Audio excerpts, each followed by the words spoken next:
বীরভূমের সুপ্রসিদ্ধ খুষ্টিগিরিতে ঈদুল আজহার নামাজ।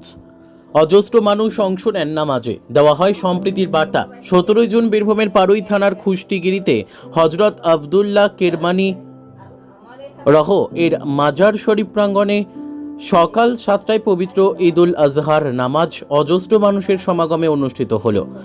খুষ্টিগিরি দরগাহ শরীফের মোতাওয়াল্লি ও সাজ্জাদানশীন পীর হজরত সৈয়দ শাহ হাফিজুর রহমান কেরবানি এই পবিত্র ঈদুল আজহা প্রসঙ্গে বলেন, ঈদুল আজহা উৎসব ত্যাগ, সংযম ও আত্মদানের উৎসব। ইব্রাহিম আল্লাহ তাআলার আদেশ পালন তথা সন্তুষ্টি অর্জনের জন্য নিজ প্রিয় পুত্র ইসমাইল আল্লাহ তাআলাকে কোরবানি করতে উদ্যত হয়েছিলেন। তার আচরণে প্রমাণিত হয়েছিল পুত্রের ভালোবাসা থেকেও আল্লাহ তাআলার প্রতি ভালোবাসা বড়। তারই মহান ত্যাগের স্মৃতিতে মুসলিম জাতি প্রতি বছর 10ই জিলহজ ঈদ উল আজহার নামাজ পাঠ করেন ও নিজ নিজ গৃহে পশু কোরবানি করেন। কোরবানির পশুর গলায় ছুরি দেওয়ার আগে নিজেদের মধ্যে গুপ্ত পশুত্বের গলায় ছুরি দিতে হবে। বিসর্জন দিতে হবে কাম, ক্রোধ, লোভ, মোহ, পরনিন্দা, পরশ্রী কাতরতা। মানবতাবোধ, শৃঙ্খলাবোধ ও সম্প্রীতি রক্ষায় হতে হবে সচেষ্ট। তবেই সার্থক হবে উৎসর্গের উৎসব কোরবানি। বিশ্বময় বিরাজ করবে মহান আল্লাহ পাকের মেহেরবানি।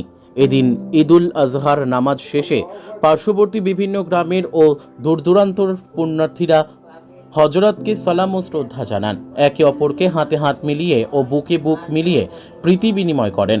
হজরত সাইয়েদেনা শাহ আবদুল্লাহ কেরবানি রাহ ও তার বংশধরগণের মাজার শরীফ ভক্তেরা জিয়ারত করেন। দোয়া আশীর্বাদ চেয়ে নিজ নিজ বাড়ি ফিরে যান। শান্তিপূর্ণ পরিবেশে আজকের ঈদ উৎসব পালিত হওয়ায় দরগাহের গদ্দিনেশিন সাহেব দরগাহ শরীফের পক্ষ থেকে সকলকে শুভেচ্ছা ও দোয়া জ্ঞাপন করেন। দেওয়া হয় শান্তি ও সম্প্রীতির বার্তা।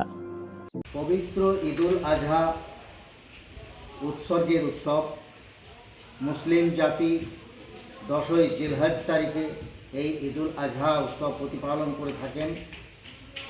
আরবি হিজরি সালের 12 মাস অর্থাৎ শেষ মাসটির নাম হচ্ছে জিলহজ। এই জিলহজের 10 তারিখে ঈদুল আজহার নামাজ মাঠে বিভিন্ন এলাকার ময়দানে মানুষ সমবেত হয়ে 2 রাকাত নামাজ পড়েন এবং নামাজ শেষে বাড়ি গিয়ে কুরবানি দেন। পশু কুরবানি দেওয়ার সিস্টেম আছে। ইব্রাহিম আলাইহিস সালাম 4000 বছর আগে নিজের সন্তানকে আল্লাহ তাআলার উদ্দেশ্যে কোরবানি দেওয়ার জন্য উদ্যত হয়েছিলেন। আল্লাহ তাআলা তার সেই আত্মত্যাগ, তার সেই উৎসর্গকে কবুল করে নিয়েছিলেন এবং সেই ঘটনাকে স্মরণ করার জন্যই মুসলিম জাতি প্রতি বছর এই জিলহজ মাসের 10 তারিখে ঈদুল আজহা উৎসব পালন করে থাকেন পশু কুরবানির মাধ্যম দিয়ে। তাই আমাদেরকে মনে রাখতে হবে এই পশু কুরবানি মূলত আমাদের একটা প্রতীক কুরবানি।